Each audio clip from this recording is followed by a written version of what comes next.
আসসালামু আলাইকুম ওরহমতুল্লাহি ওবারকাতু। আল্লাহর বান্দা ফেসবুক পেজ এবং ইউটিউব চ্যানেলে আপনাদেরকে স্বাগতম জানাই। তো আমি আপনাদের সঙ্গে আছি মেহেদ হাসান আসিফ।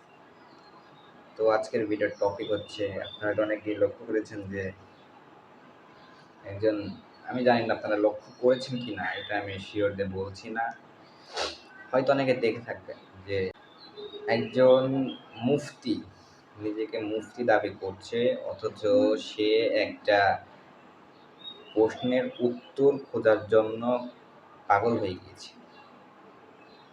আমি বুঝতে পারছি না যে তাকে কিভাবে মুফতি বলা হয়। একজন মুফতির কাছে অনেকে প্রশ্ন নিয়ে যাবে, সে কেন একজন মুফতি হয়ে প্রশ্নের জন্য পাগল হয়ে যাবে? যে প্রশ্নের উত্তরটা কি, তারই তো জানার কথা। তো আমি জানি না এটা আবার কেমন মুফতি। তো তিনি বেশিরভাগ জায়গায় নাস্তিকদের সাপোর্ট করছেন। তো আমার মনে হয় যে আপনার হয়তো নাস্তিক আসাদ নূরকে চিনে থাকবেন। তো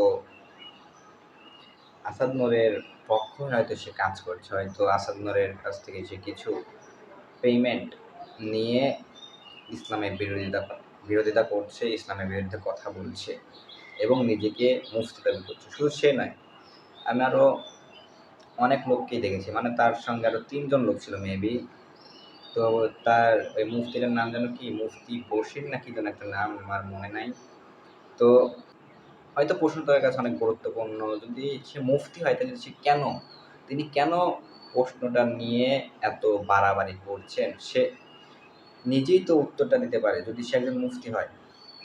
তো একজন মুফতি তো তিনি, যার কাছে প্রশ্নের উত্তর সবাই পৌঁছে দেবে এবং সঠিক উত্তর তার কাছ থেকে পাবে।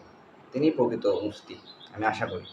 তো জানি না আপনারা ভিডিও দেখে কে কী মনে করবেন। আপনারা যদি তাকে চেনেন তাহলে অবশ্যই বলবেন এবং তার বিরুদ্ধে সতর্ক হবেন এবং অন্যান্য লোকদের, আপনার পরিবার পরিজনদের এবং অন্যান্য মুসলিম ভাইদেরকে তার ভিডিওর কাছ থেকে দূরে থাকতে বলবেন, যেন তারা সতর্ক হতে পারে।